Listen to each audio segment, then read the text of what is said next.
بسم الله الرحمن الرحيم يا أيها الذين آمنوا لا تقدموا بين يدي الله ورسوله واتقوا الله إن الله سميع عليم صدق الله مولانا العظيم وصدق رسوله النبي الكريم ونحن على ذلك من الشاهدين والشاكرين والذاكرين والحمد لله رب العالمين সকলে দরুদে ইব্রাহিম পড়ি اللهم صل على محمد وعلى آل محمد كما صليت على إبراهيم وعلى آل إبراهيم إنك حميد مجيد اللهم بارك على محمد وعلى آل محمد كما باركت على إبراهيم وعلى آل إبراهيم إنك حميد مجيد عاشق ہو برادر شہنشاہ دو عالم عاشق ہو برادر شہنشاہ دو عالم سنت کی پیروی کرتے رہو ہر جہر دم سنت کی پیروی کرتے رہو ہر جہر دم تم اسکول میں کالج میں پڑھو کچھ نہیں نقصان تم اسکول میں کالج میں پڑھو کچھ نہیں نقصان اسلام کی تمام حدود جب کرو فرمان اسلام کی تمام حدود جب کرو فرمان اسکول میں پڑھ کر جب قرآن بھول گیا کالج میں پڑھ کر جب قرآن چھوڑ دیا افسوس و عذاب ٹھکانہ ہے حاویہ افسوس و عذاب ٹھکانہ ہے حاویہ আলহামদুলিল্লাহ পিঁপড়া ও পিঁপড়া কালনা তরুণ তাফসির সংগঠন কর্তৃক আয়োজিত একদিনব্যাপী প্রথম বার্ষিকী তাফসিরুল কোরআন মাহফিলে উপস্থিত হযরত উলামায়ে কেরাম আমার সামনে উপবিষ্ট আল্লাহ পাকের আশিকিন জাকিরিন মুমিন বান্দারা যুবক ভাইরা কলিজার টুকরা প্রাণপ্রিয় কচি কাচারা পর্দার আড়ালে অবস্থানরতা শ্রদ্ধা সম্মানিতা মা ও বোনেরা সকলকে জানাই আমার অন্তরস্থল থেকে আন্তরিক শুভেচ্ছা ও অভিনন্দন সম্মানিত উপস্থিতি আজকের এই মাহফিলের সভাপতিত্ব করবেন আমার প্রাণপ্রিয় উস্তাদে মুহতারাম হযরত মাওলানা সিরাজুল ইসলাম সাহেব দামাত বারাকাতুহুম আল্লাহ তাআলা হুজুরের হায়াতের মধ্যে বরকত দান করেন সকলে বলে আল্লাহুম্মা আমিন হুজুরের জিন্দেগিতে হুজুরকে আল্লাহ তাআলা সুস্থতা ও আফিয়াতের জিন্দেগি দান করেন হুজুরের ছায়াতলে আমাদেরকে দীর্ঘ জীবন আল্লাহ পাক রব্বুল আলামিন নসিব করেন সকলে বলে আল্লাহুম্মা আমিন পাশাপাশি আজকের মাহফিলের সহসভাপতি বৃন্দরা উপস্থিত রয়েছেন আল্লাহ তাআলা তাদেরকেও কবুল করেন। সকলে বলে আল্লাহুম্মা আমিন। এলাকার তরুণ যুব সমাজ অনেক কষ্ট ক্লেশ করে, মাথার ঘাম পায়ে ফেলে, অজর পরিশ্রম করে এই মাহফিলের আয়োজন করেছে। তাদের অক্লান্ত পরিশ্রমের ফলে আমরা এত সুন্দর একটা প্রোগ্রাম উপহার পেয়েছি। এজন্য সর্বপ্রথম আমি তাদের কৃতজ্ঞতা প্রকাশ করছি। আল্লাহ তাআলা আমার এই যুবক ভাইদেরকে কবুল করে নেন। সকলে বলে আল্লাহুম্মা আমিন। আল্লাহ তাআলা আমাদের এই যুবক ভাইদের মনের আশা বাসনা পূরণ করে দিন। সকলে বলে আল্লাহুম্মা আমিন। যে সমস্ত যুবক ভাইদের বিবাহ হয়নি, আল্লাহ তাআলা তাদের দ্রুত বিবাহের ব্যবস্থা করে দিন। আমিন বলেন সকলে। যারা চাকরি পাচ্ছেন না, আল্লাহ তাআলা তাদের চাকরির ব্যবস্থা করে দিন। সকলে বলে আমিন। মুআজ্জাজ হাজরিন, এলাকার সর্বস্তরের জনগণ, সর্বশ্রেণীর মানুষ আজকে এখানে উপস্থিত হচ্ছেন। এখনও প্যান্ডেলে উপস্থিত হতে না পারলেও আশা করি সকলের কানে আমার আওয়াজ পৌঁছাচ্ছে। আসুন আমরা সর্বপ্রথম শুকরিয়া আদায় করি সেই মহান রবের প্রতি, যিনি আমাদেরকে অত্যন্ত দয়া মায়া ইহসান করে ভালোবেসে এরকম একটা দিনই দামি মজলিসে বসার তৌফিক দান করলেন, কোরআনুল কারীমের মজলিসে বসার তৌফিক দান করলেন। এজন্য সকল অন্তরস্থল থেকে শুকরিয়া আদায় করি। সকলে বলি আলহামদুলিল্লাহ। আপনারা কি বেজার? তাহলে আল্লাহ তাআলার শুকরিয়া আদায় করা হচ্ছে, তো জবান বন্ধ কেন? তাই না? আল্লাহ তাআলার শুকরিয়া আদায় করতে হবে উচ্চ আওয়াজে। এই জবান আল্লাহ তাআলা আপনাকে দান করেছেন, এটা হক কথা বলার জন্য না, হক কথা বলার জন্য না। এখন যদি স্কুল কলেজের মাঠে খেলাধুলা করা হইতো, এখানে একটা ফুটবলের আয়োজন করা হইতো অথবা ক্রিকেটের আয়োজন করা হইতো, যখন খেলোয়াড়রা একটা গোল দেয় তখন ভাষ্যকার কিন্তু আপনাদেরকে বলতে পারে না যে বলেন গোল। এমনিতেই সমস্ত মানুষ চিল্লায় ওঠে যে গোল, বলে কি বলে না? কেন বলে? এটা আপনার জবানকে না হক জায়গায় ব্যবহার করা হচ্ছে। যে রব্বে করিম আমাকে এই জবান দান করেছেন, সেই রবের শুকরিয়া আদায় তো আমরা করি না। করতে বললে একদম নিম্ন আওয়াজে মনে মনে বলি, অথচ এই জবান দিয়ে কত নাপাক কথা উচ্চারণ করতেছি, কত গুনাহের কথা উচ্চারণ করছি, আমাদের কোনো পরোয়া নেই। এজন্য আমি আবারও বলবো, আল্লাহ পাক রব্বুল আলামিন আমাদেরকে কোরআনুল কারীমের এরকম একটা দামি মজলিসে বসার তৌফিক দান করেছেন। এজন্য শুকরিয়া আদায় করতে হবে। প্রিয় উপস্থিতি, কোরআনুল কারীম এমন এক গ্রন্থ, আল্লাহ তাআলার কাছে সবচাইতে প্রিয় গ্রন্থ। আল কুরআনু আহাব্বু ইলাল্লাহি মিনাস সামাওয়াতি ওয়াল আরদ। আসমান জমিনের মধ্যে যা কিছু রয়েছে, আসমান জমিনে উভয়ের চাইতে কোরআনের দাম আল্লাহ তাআলার কাছে অনেক বেশি। সুবহানাল্লাহ। আসমান জমিন এবং এই আসমান জমিনের মধ্যে যা কিছু আছে সব কিছুর চাইতে আল্লাহ পাক রব্বুল আলামিনের কাছে কোরআনের দাম বেশি। রব্বে কারীমের সবচেয়ে প্রিয় বস্তু, সবচেয়ে দামি জিনিস এই মাহফিলে আমরা উপস্থিত হয়েছি। এটাকে আমাদের জন্য সৌভাগ্যের বিষয় নয়? এটা আমাদের কত বড় সৌভাগ্যের বিষয়। কোরআনুল কারীমের সাথে সামান্যতম সম্পর্ক, সামান্য নিসবত মানুষকে কোথায় থেকে কোথায় পৌঁছিয়ে দেয়। এজন্য কিয়ামতের মাঠে এই কোরআনুল কারীমের সাথে যারা সম্পর্ক তৈরি করেছে, কোরআনুল কারীমের সাথে যারা মহব্বত তৈরি করেছে, যারা এই কোরআনের হিফজ করেছে, কোরআন মুখস্থ করেছে, কোরআন আয়ত্ত করেছে, রোজে কিয়ামত আল্লাহ তাআলা তাদেরকে ডাক দিয়ে বলবেন, ইকরা ওয়ারতাকি ওয়ারাত্তিল কামা কুনতা তুরাত্তিলু ফিদ দুনিয়া ফাইন্না মানজিলাকা ইনদা আখিরি আয়াতিন তাকরাউহা। একজন হাফেজে কোরআন যে এই কোরআনকে মুখস্থ করেছে, এই কোরআন যে বক্ষে ধারণ করেছে, এরকম হাফেজে কোরআনকে আল্লাহ পাক রব্বুল আলামিন কিয়ামতের ময়দানে ডাক দেবেন, ইকরা ওয়ারতাকি, ও হাফেজে কোরআন, দুনিয়াতে তুমি আমার প্রিয় বস্তু, আমার প্রিয় কালাম কোরআনুল কারীম মুখস্থ করেছিলে, আমার এই প্রিয় বস্তু কোরআন তুমি তোমার বক্ষে ধারণ করেছিলে।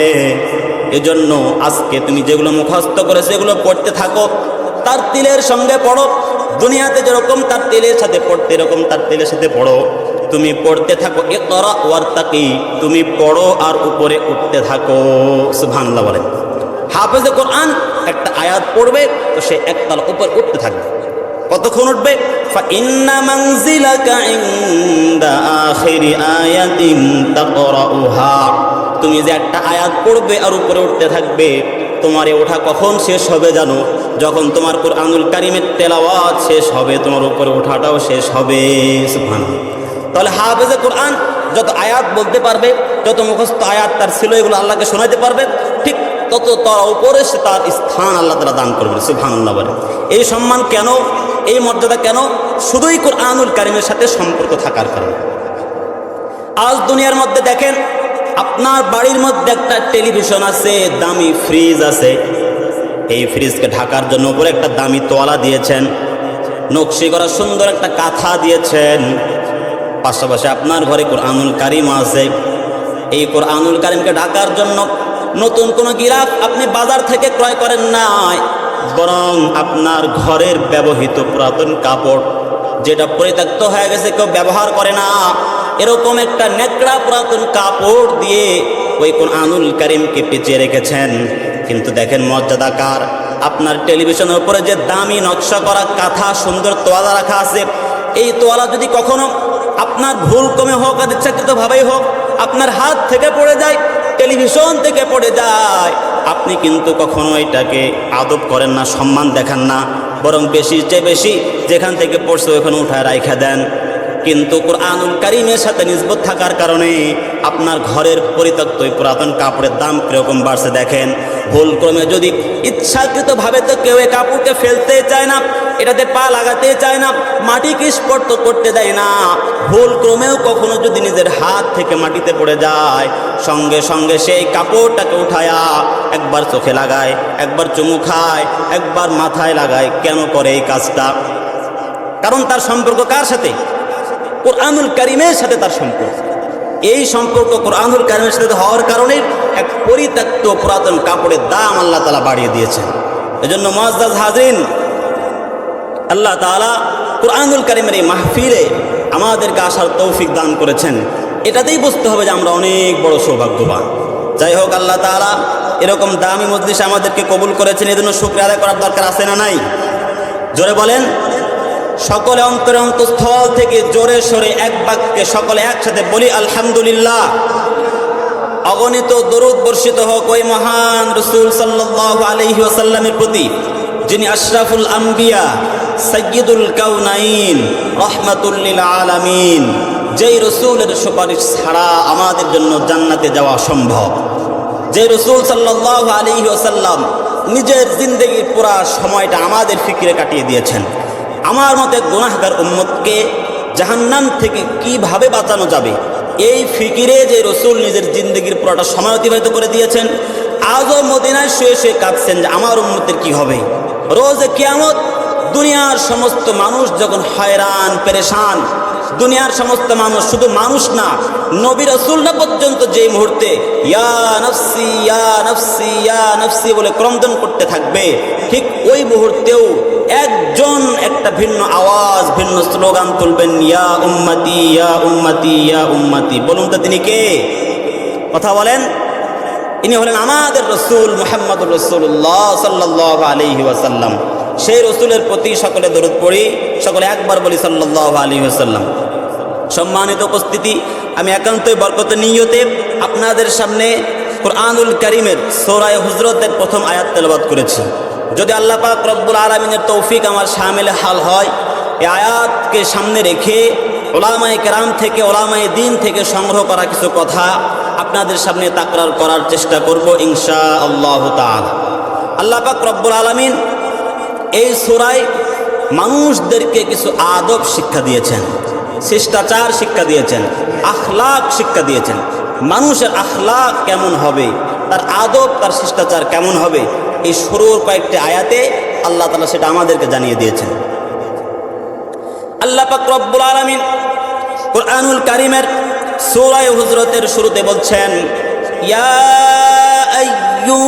আইয়ুহাল্লাযীনা আমানু লা তুকদ্দিমু বাইনা ইয়াদাইল্লাহি ওয়া রাসূলিহি। ও ঈমানদাররা, ও মুমিন বান্দারা, তোমরা যারা আমি আল্লাহকে আল্লাহ বলে মেনে নিয়েছো, তোমরা যারা আমার আল্লাহর প্রতি বিশ্বাসী, তারা কিছু কথা শোনো।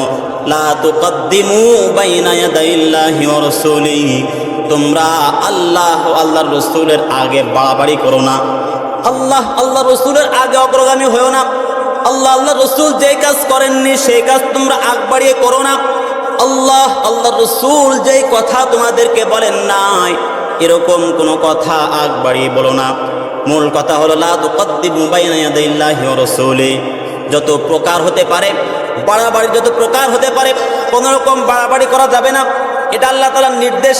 আল্লাহ তাআলা রাসূলের সাথে ব্যবহারের ক্ষেত্রে, তার সাথে উঠা বসার ক্ষেত্রে, চলাফেরার ক্ষেত্রে আমাদের আদব কেমন হবে, আমাদের শিষ্টাচার কেমন হবে, আমাদের আখলাক কেমন হবে, আল্লাহ তাআলা শিখিয়ে দিচ্ছেন। এক নম্বরে বললেন রাসূলুল্লাহ সাল্লাল্লাহু আলাইহি ওয়াসাল্লামের আগে আগ বাড়িয়ে কোনো কাজ করা যাবে, রাসূলের আগে কোনো কাজ করা যাবে না।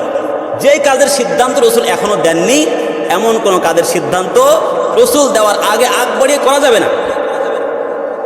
ইয়ামানের লোকেরা রাসূলুল্লাহ সাল্লাল্লাহু আলাইহি ওয়াসাল্লামের নিকটে দরখাস্ত করল, ইয়া রাসূলুল্লাহ, ইয়া হাবিবাল্লাহ, আমরা ইয়ামানের লোকেরা কুরআনুল কারীম শিখতে চাই, দ্বীনি তালিম শিখতে চাই, শরীয়তের মাসআলা মাসাইল শিখতে চাই, কিন্তু আমাদের মাঝে শেখানোর মতো তেমন কোনো শিক্ষক নাই। ইয়া রাসূলুল্লাহ, ইয়া হাবিবাল্লাহ, আমরা জামাতের সাথে একত্রে নামাজ আদায় করতে চাই, কিন্তু আমাদেরকে নামাজ পড়ানোর মতো কোনো ইমাম নাই। ইয়া রাসূলুল্লাহ, ইয়া হাবিবাল্লাহ, আমাদের মধ্যে অনেক সময় অনেক সমস্যা হয়, অনেক মামলা দায়ের করা হয়, এই ফায়সালা দেওয়ার মতো কোনো বিচারক কোনো কাজে আমাদের মধ্যে নাই। আবার আমরা তেমন সচ্ছল না, আমরা তেমন ধনীও না যে বিভিন্ন পদের জন্য আলাদা আলাদা লোক নিয়োগ দিয়ে রাখবো, এমন সামর্থ্য আমাদের নাই। এজন্য আমাদের আবেদন, আপনি এমন একজন ব্যক্তিকে নির্ধারণ করে দেন যে আমাদের ইমামতি করবে, যে আমাদেরকে দ্বীনি তালিম দিবে, কুরআনুল কারীমের শিক্ষা দিবে, মাসআলা মাসাইল শিক্ষা দিবে, যে একজন ব্যক্তি আমাদের সমস্যার বিচার আচার করে দিবে। আমরা তো গরিব, তিনজনকে বিভিন্ন পদের জন্য বিভিন্ন লোককে নিয়োগ দেওয়া আমাদের জন্য সম্ভব না। এই জন্য এমন একজন দেন যে একজন আমাদেরকে নামাজও পড়াবে, যে একজন আমাদেরকে মাসআলা শিখাবে, যে একজন আমাদের বিচার আচারও করবে। রাসূলুল্লাহ সাল্লাল্লাহু আলাইহি ওয়াসাল্লাম ইয়ামানবাসীদের এই আবেদনের প্রেক্ষিতে সাহাবায়ে কেরামদের মধ্যে দেখলেন এরকম যোগ্যতা সম্পন্ন ব্যক্তি কে আছে, এরকম যোগ্যতা কার আছে যে একত্রে ইমামতিও করতে পারে, আবার মাসআলা মাসাইল সম্পর্কেও জ্ঞাত, আবার বিচার কার্য করতে পারে, এরকম কে আছে। রাসূলুল্লাহ সাল্লাল্লাহু আলাইহি ওয়াসাল্লাম অনুসন্ধানের পর দেখলেন এরকম একজন যোগ্য ব্যক্তি হলেন হযরত মুআয ইবনে জাবাল রাদিয়াল্লাহু তাআলা আনহু। কি নাম? হযরত মুআয ইবনে জাবাল রাদিয়াল্লাহু তাআলা আনহু। রাসূলুল্লাহ সাল্লাল্লাহু আলাইহি ওয়াসাল্লাম মুআয ইবনে জাবালকে ডেকে বলেন, ও মুআয ইবনে জাবাল, ইয়ামানের লোকের একজন গভর্নর চায়, তারা একজন ইমাম চায়, একজন শিক্ষক চায়, তাদের তো টাকা পয়সা নাই যে প্রত্যেক পদের জন্য আলাদা আলাদা লোক নিয়োগ দিবে। এর জন্য আমার ইখতিয়ার হলো তুমি সেখানে যাও, তুমি তাদের নামাজের ইমামতি করবে, তুমি তাদেরকে দ্বীনি মাসআলা মাসাইল শিক্ষা দিবে, তুমি তাদেরকে কুরআনুল কারীমের শিক্ষা দিবে, তাদের মধ্যে কোনো সমস্যা হলে তাদের বিচার আচার করে দিবে। হযরত মুআয ইবনে জাবাল রাদিয়াল্লাহু তাআলা আনহু রাসূলের এই ইখতিয়ারের প্রতি, রাসূলের ইচ্ছার প্রতি সন্তুষ্ট হয়ে গেলেন। আর কে আছে যে রাসূলের ইচ্ছার প্রতি সন্তুষ্ট হবেন না? হযরত মুআয ইবনে জাবাল রাদিয়াল্লাহু তাআলা আনহু সন্তুষ্ট হয়ে গেলেন। এবার রাসূলুল্লাহ সাল্লাল্লাহু আলাইহি ওয়াসাল্লাম মুআয ইবনে জাবালকে এত বেশি মহব্বত করতেন, এত বেশি ভালোবাসতেন, আমরা যেরকম আমাদের ছোট্ট সন্তানদেরকে ভালোবাসি, আমাদেরকে যদি কোনো অনুষ্ঠানে দাওয়াত দেওয়া হয়, বিবাহের বাড়িতে দাওয়াত দেওয়া হয়, দাওয়াত দিয়েছে আমাকে একা, কিন্তু যখন দাওয়াত খাইতে যায় সঙ্গে করে ছোট্ট পিচ্চিটাকেও বগলের তলে নিয়ে যায় কি যায় না? বলেন কেন যায়? কারণ ওই বাচ্চার প্রতি আমার মহব্বত, দিলে ব্যথা লাগে, আমি আজকে খাবো আর আমার ছেলেটা খাবে না, এই যে একটা ব্যথা, এই ব্যথার কারণে তাকে আমরা সাথে করে নিয়ে যাই, ভালোবাসার কারণে। ঠিক রাসূলুল্লাহ সাল্লাল্লাহু আলাইহি ওয়াসাল্লাম হযরত মুআয ইবনে জাবালকে এতটাই মহব্বত করতেন, এতটাই ভালোবাসতেন যে তিনি কোথাও গেলে মুআয ইবনে জাবালকে সঙ্গে করে নিয়ে যেতেন, একা একা যাইতেন না। একবার রাসূলুল্লাহ সাল্লাল্লাহু আলাইহি ওয়াসাল্লাম মুআয ইবনে জাবালকে জিজ্ঞেস করলেন, ও মুআয ইবনে জাবাল, আমি তো তোমাকে ইয়ামানে যাওয়ার জন্য নির্ধারণ করেছি এবং তুমিও তাতে সন্তুষ্ট হয়ে গেছো। কিছুদিনের মধ্যেই হয়তো ইয়ামানের লোকেরা তোমাকে নেওয়ার জন্য আসবে।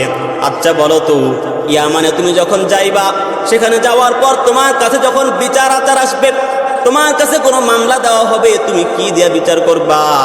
হযরত মুআয ইবনে জাবালের সহজ উত্তর, আমি কিতাবুল্লাহ কুরআনুল কারীম দিয়ে বিচার করব। কুরআনুল কারীম দিয়ে বিচার করব।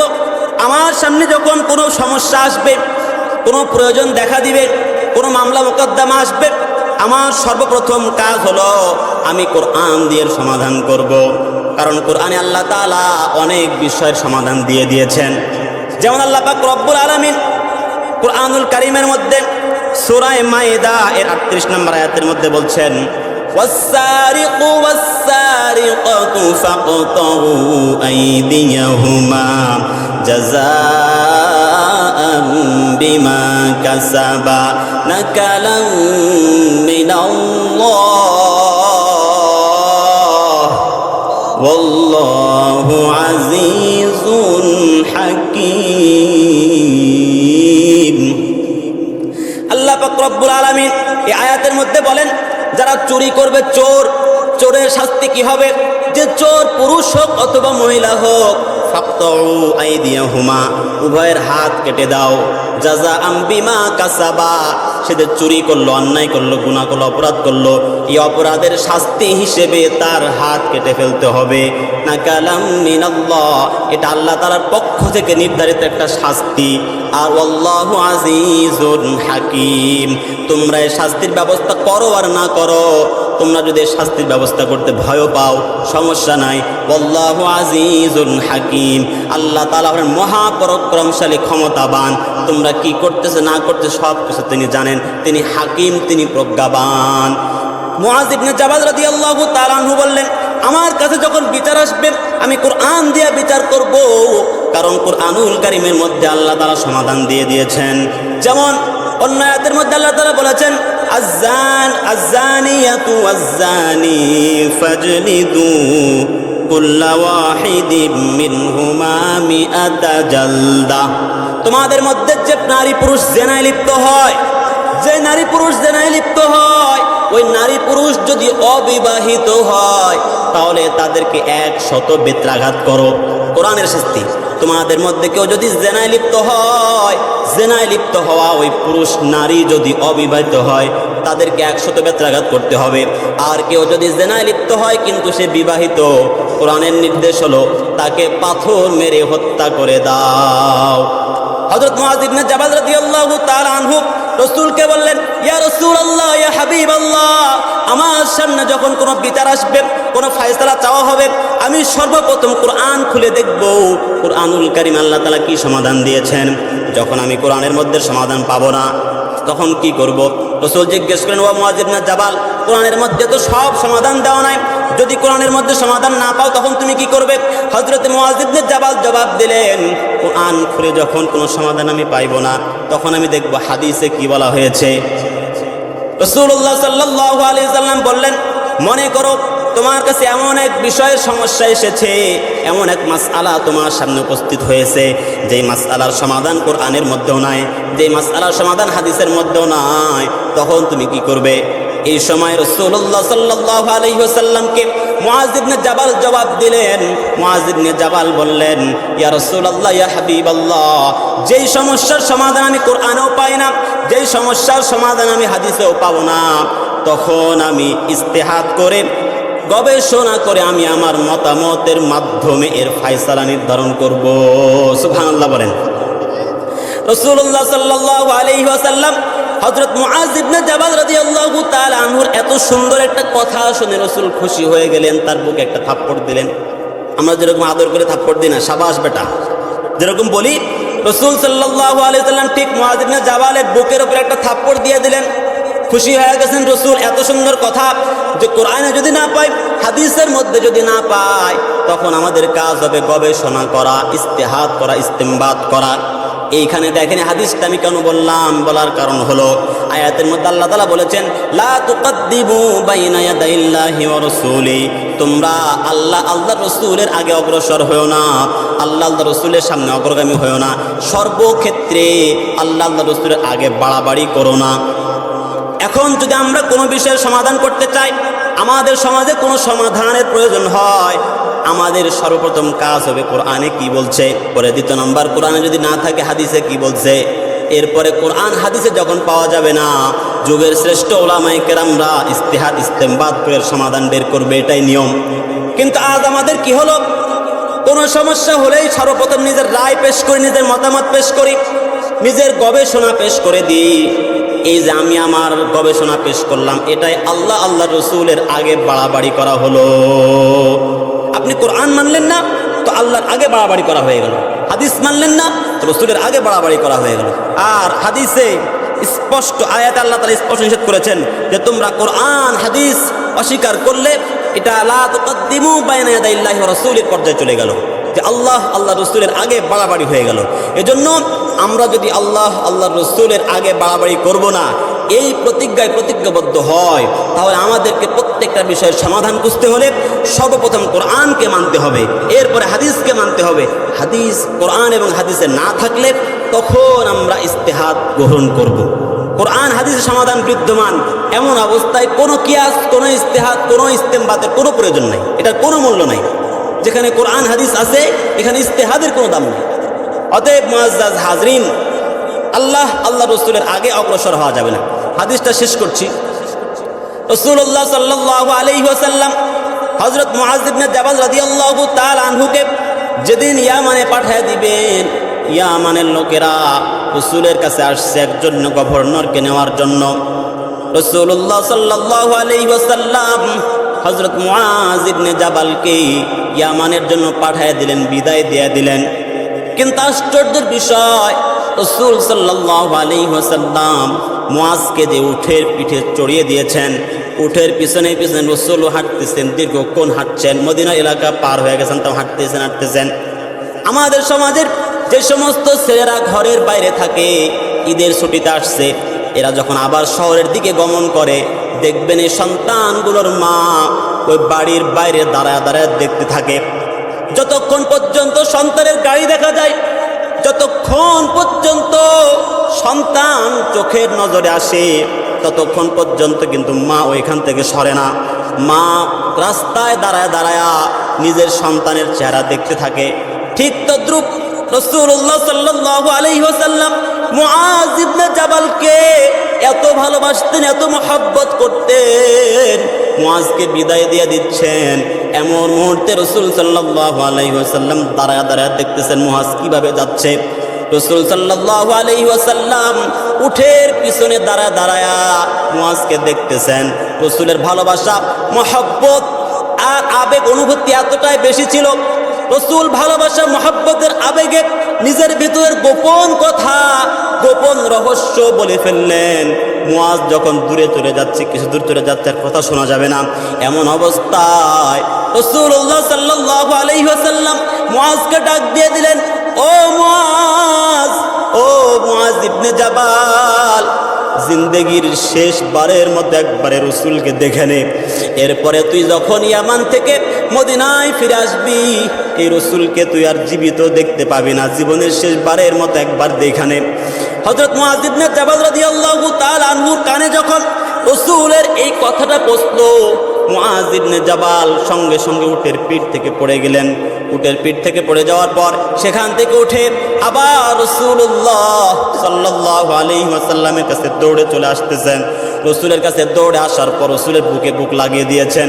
রাসূলকে বলতেছেন, ইয়া রাসূলুল্লাহ, ইয়া হাবিবাল্লাহ, আপনার এই মুআজ কি এমন অপরাধ করলো যে আপনি তাকে এত দূরে পাঠিয়ে দিচ্ছেন? জিন্দগির শেষবারের মতো আপনাকে দেখে নিলাম, এরপরে কোনোদিন আর সাক্ষাৎ হবে না, কি এমন অপরাধ আমার আছে গো রাসূল, আমাকে দূরে পাঠিয়ে দিলেন? রাসূলুল্লাহ সাল্লাল্লাহু আলাইহি ওয়াসাল্লাম নিজের কাছে যে রুমাল ছিল, এই রুমাল দিয়া মুআজ ইবনে জাবালের চোখের পানিগুলো মুছে দিলেন আর বললেন, কেঁদো না মুআজ, কেঁদো না, তোমার আমার এই যে দূরত্ব, এটা হলো শারীরিক দূরত্ব, কিন্তু শারীরিক দূরত্ব রসুলের সাথে আসল দূরত্ব হয় না, মহব্বতের দূরত্ব, সুন্নতের দূরত্ব হয় আসল দূরত্ব। যদিও তুমি আমার থেকে অনেক দূরে ইয়ামানে অবস্থান করবে, ইয়ামানে গিয়ে থাকবে, তোমার মধ্যে যদি আমার সুন্নত থাকে, তোমার মধ্যে যদি আমার ভালোবাসা মহব্বত থাকে, তোমার জিন্দেগির প্রত্যেকটা আমলে যদি আমার অনুসরণ থাকে, শারীরিকভাবে তুমি আমি অনেক দূরে হলেও আসলে তুমি আমার সবচেয়ে কাছে। আর যারা আমার রওজা শরীফের পাশে ঘোরাঘুরি করে, মুখে দাড়ি নাই, সুন্নত নাই, দিনের প্রত্যেকটা কাজ করতে গিয়ে রাসূলের অনুকরণে কোনো তোয়াক্কা করে না, এরা যদি আমার গিলাফ ধরে সেলফি তুলতে তুলতে গ্যালারি লোড করে ফেলে, তাও এরা আমার কাছে না। তুমি রাসূল এর অনুকরণ করণীয় জন্য তুমি কাছে হবে না, বরং যে দূর মদিনায় নাই কিন্তু দূর পিঁপড়াকালনা গ্রামের মধ্যে আছে, কিন্তু তার মধ্যে সুন্নত আছে, রাসূলের অনুকরণ আছে, সে আমি মুহাম্মদুর রাসূলুল্লাহ সাল্লাল্লাহু আলাইহি ওয়াসাল্লামের সবচেয়ে কাছে। সুবহানাল্লাহ। তো মুআজ্জাজ হাজরিন, রাসূলুল্লাহ সাল্লাল্লাহু আলাইহি ওয়াসাল্লাম এর কাছে হতে হলে আমাদেরকে সুন্নতের অনুকরণ করতে হবে, সুন্নতের অনুসরণ করতে হবে।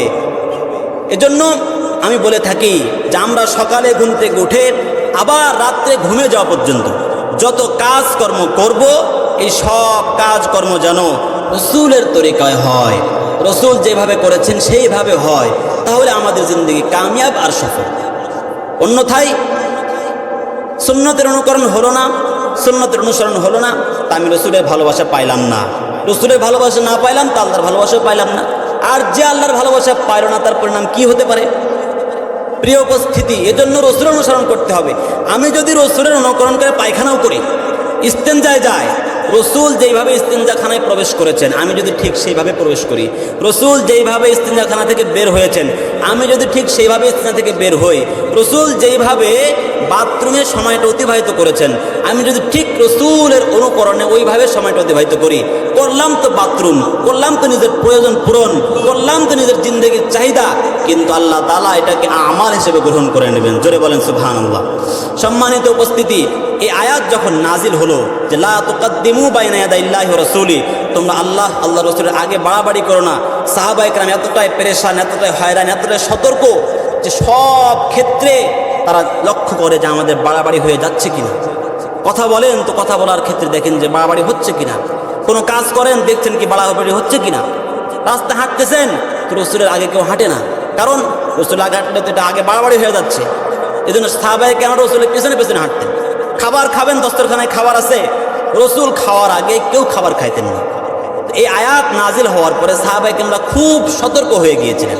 এমনকি রাসূল যদি কোনো সাধারণ থেকে সাধারণ প্রশ্নও করেন তো সেক্ষেত্রে দেখা যেত তারা সহজ উত্তর দিতেন যে আল্লাহু ওয়া রাসূলু আ'লাম। ভয়ে যে আমরা চাচ্ছি একটা, হয়তো রাসূল চাচ্ছেন আরেকটা, এটা উত্তর না দেওয়াই ভালো হবে, উত্তর দিতেন না।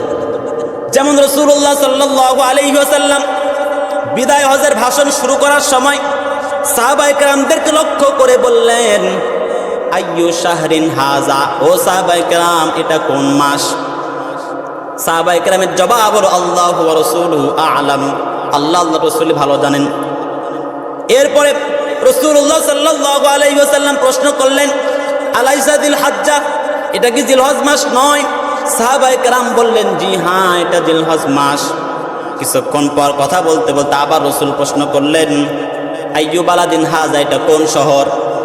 রাসূলুল্লাহ সাল্লাল্লাহু আলাইহি ওয়াসাল্লামের প্রশ্নের পর সাহাবায়ে কেরামের সহজ জবাব আল্লাহু ওয়া রাসূলুহু আ'লাম, আল্লাহর রাসূলই ভালো জানেন। তারা কোনো উত্তর দিলেন না। রাসূল সাল্লাল্লাহু আলাইহি সাল্লাম বললেন কি ব্যাপার, এটা কি মক্কা নগরী না, এটা কি মক্কা শহর না? সাহাবায়ে কেরাম সকলে একসাথে বলে উঠলো হ্যাঁ, এটা মক্কা নগরী। রাসূল আবার সামনের দিকে কথা শুরু করেছেন, কথা বলতে বলতে বলে উঠলেন এটা কোন দিন, আজকে কি বার, কোন তারিখ?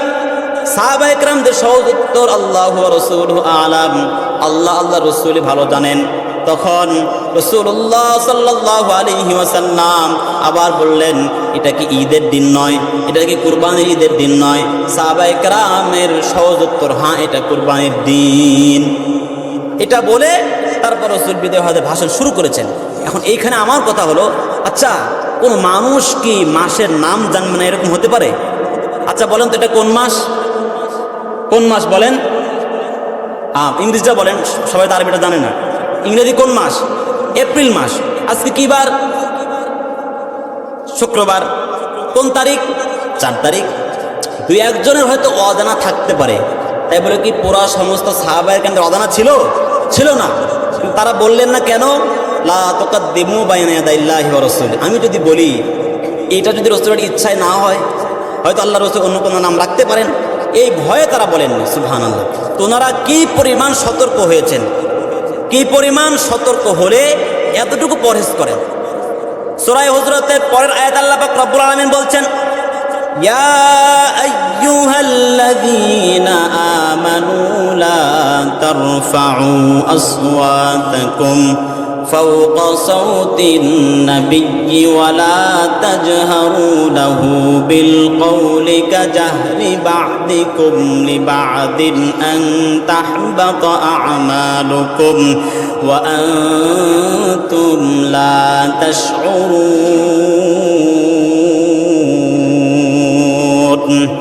আল্লাহ পাক রব্বুল আলামিন সূরা হুজরাতের 2 নম্বর আয়াতের মধ্যে বললেন, ও ঈমানদার বান্দারা, ও মুমিন বান্দারা, তোমরা যারা আমাকে আল্লাহ হিসেবে মেনে নিয়েছো, একটা কথা শুনে যাও, লা তারফাউ আসওয়াতাকুম ফাওকা সাওতিন নবী, তোমরা তোমাদের গলার আওয়াজকে রাসূলের আওয়াজের, রাসূলের কথার আওয়াজের উপরে উঁচু করো না। ওয়ালা তাজহারু লাহু বিল কওলি কাজাহরি বা'দিকুম লিবা'দিন, এবং তোমরা একে অপরের সাথে পরস্পরে যেরকম উচ্চ গলায় উচ্চ কণ্ঠে কথাবার্তা বলে থাকো, রাসূলের সামনে এসে খবরদার এরকম উচ্চ স্বরে কথা বলো না। যদি আমার নির্দেশ তোমাদেরকে দিলাম, এরপরেও যদি তোমরা কখনো এরকম উচ্চ স্বরে কথাবার্তা বলে ফেলো, রাসূলের সামনে এরকম গলা উঁচু করে আওয়াজ করে কথা বলো, আন তাহবাতা আমালুকুম, তাহলে তোমাদের আমল, তোমরা যে নেক কাজগুলো করো, ভালো কাজ করো, সওয়াবের কাজগুলো করো, এই সওয়াবের কাজ, নেক কাজগুলো বরবাদ আর ধ্বংস হয়ে যাবে। ওয়া আনতুম লা তাশউরুন, আর তোমরা এটা টেরও পাবে না, এটা বুঝতেও পারবে না। সুবহানাল্লাহ। সম্মানিত উপস্থিতি, এই আয়াতের কথা হলো আল্লাহ তাআলা বললেন যে লা তারফাউ আসওয়াতাকুম, তোমরা তোমাদের আওয়াজকে রাসূলের আওয়াজের উপর উঁচু করো না। এই 2 আয়াত থেকে আল্লাহ তাআলা আমাদেরকে 2টা আদব শিক্ষা দিয়েছেন। প্রথম আয়াতে বললেন যে লা তুকাদ্দিমু বাইনা ইয়াদাইল্লাহি ওয়া রাসূলি, আল্লাহ রাসূলের আগে বাড়াবাড়ি করো না। হ্যাঁ, এই আয়াতগুলো রাসূলের জামানায় সাহাবায়ে কেরামদের উপর অবতীর্ণ হয়েছে, সাহাবায়ে কেরামদের উপরে নাজিল হয়েছে। এখন তো রাসূল আমাদের সামনে নাই, তাহলে আমরা তো রাসূলের উপরে বাড়াবাড়ি করার কোনো প্রশ্নই আসে না। এখন তো রাসূল আমাদের সামনে নাই, রাসূলের কথার আওয়াজের উপরে আমাদের আওয়াজ উঁচু করার কোনো প্রশ্নই আসে না। তারপরে আল্লাহ তাআলা এই আয়াত কেন রাখলেন? হ্যাঁ, এই আয়াতগুলোর তাৎক্ষণিক সম্বোধিত ব্যক্তি ছিলেন সাহাবায়ে কেরাম। সাহাবায়ে কেরামকে আল্লাহ তাআলা আদেশ করেছেন রাসূলের প্রতি। বর্তমান সাহাবায়ে কেরামদেরকে আদেশ করেছেন যেন তারা রাসূলের সাথে এরকম খারাপ ব্যবহার না করে, তারা যেন রাসূলের আওয়াজের উপর আওয়াজ উঁচু না করে, তারা যেন রাসূলের আগে বাড়াবাড়ি না করে। আয়াত যদিও 1450 বছর আগের, কিন্তু এর হুকুম এখনো ঠিক আছে। হ্যাঁ, এখন তো নবী নেই, আমরা কি করব? আমাদের সমাজের যারা আলেম সমাজ রয়েছেন, আলেম ওলামা, তাদের আগে না যাওয়া, তাদের আগে বাড়াবাড়ি না করা, আমার পিতামাতার আগে বাড়াবাড়ি না করা, আমার শিক্ষক, আমার উস্তাদের সামনে বাড়াবাড়ি না করা, এলাকার মুরব্বী বয়োজ্যেষ্ঠ লোকদের সাথে বেয়াদবি না করা, তাদের আগে আগে না চলা, তাদের আগে না খাওয়া, তাদের আগে আগে উল্টাপাল্টা কথাবার্তা না বলা। রাসূলের সামনে সাহাবায়ে কেরামদেরকে নির্দেশ দেওয়া হয়েছে, তোমরা তোমাদের আওয়াজকে রাসূলের উপর উঁচু করো না। সাহাবায়ে কেরাম এখন নাই, রাসূল এখন নাই, আয়াত তো ঠিক আছে, এর হুকুম কি হবে? আমাদের ক্ষেত্রে আয়াতের শিক্ষা হলো যে আমরা আমাদের আওয়াজকে আমাদের উস্তাদ, আমাদের শিক্ষকদের উপর উঁচু করব না, আমাদের পিতামাতার উপর উঁচু করব না, আমাদের সমাজের বয়োজ্যেষ্ঠ মুরব্বী যারা রয়েছেন, মুরব্বী না হোক, আমার চাইতে একদিনের বড়, তার সাথে আমি উচ্চ আওয়াজে কথা বলবো না। তার সঙ্গে উচ্চ আওয়াজে কথা বলা এটাও এক ধরনের বেয়াদবি। আমি আজকে যুব সমাজের যেহেতু মাহফিল, যুবকদের কিছু শিষ্টাচার, আদব, আখলাক শিক্ষা দেওয়ার জন্যই, তাদেরকে অবহিত করার জন্যই আয়াতগুলো তেলাওয়াত করেছি। 2টা আয়াত তেলাওয়াত আমার শেষ হয়েছে, এই 2 আয়াত থেকে এতটুকু শিক্ষা গ্রহণ করেন, পরবর্তীতে সময় হলে আবার বলবো ইনশাআল্লাহ। তো প্রথম শিক্ষা হলো যে মুরব্বী হোক, আমার থেকে একটু বয়সে বড়, চাই সে আমার উস্তাদ, চাই সে আমার শিক্ষক, চাই সে আমার মা, আমার বাবা, আমার বড় ভাই, আমার বড় বোন, এলাকার যে কোনো মুরব্বী হোক না কেন, তার উপরে উচ্চ আওয়াজে কথা বলবো না। বলবেন না তো ইনশাআল্লাহ? কারা কারা বলবেন না হাত উত্তোলন করে দেখান। আল্লাহ পাক রব্বুল আলামিন আমাদের সকলকে কবুল করে নেন, জোরে বলে আমিন। আল্লাহ তাআলা আমাদের সকলকে মুরব্বীদের ইহতিরাম করার তৌফিক দান করেন, তাদেরকে সম্মান দেওয়ার তৌফিক আল্লাহ তাআলা আমাদেরকে দান করেন। সকলে বলে আল্লাহুম্মা আমিন। হাত নামান। সময় যেহেতু সংক্ষেপ, আমাদের মেহমানগণ হাজির হয়ে গিয়েছেন, এখনই তৃতীয় মেহমান উপস্থিত হবেন। যে আলোচনাগুলো করলাম আল্লাহ তাআলা আমাদের সকলকে এর উপর আমল করার তৌফিক দান করেন এবং আমরা সকলে বসে থাকব। পরবর্তী ওয়াইজরা যে কথাগুলো বলবেন সেগুলোর উপরে মনোযোগ দিয়ে শোনা এবং তার উপর আমল করার নিয়ত রাখা, এই কথাগুলো বলেই আমি আমার আলোচনা সংক্ষিপ্ত করছি, শেষ করছি। আল্লাহ তাআলা বক্তা শ্রোতা উভয়কে কবুল করেন, উভয়কে আমল করার তৌফিক দান করেন। সকলে বলে আল্লাহুম্মা আমিন।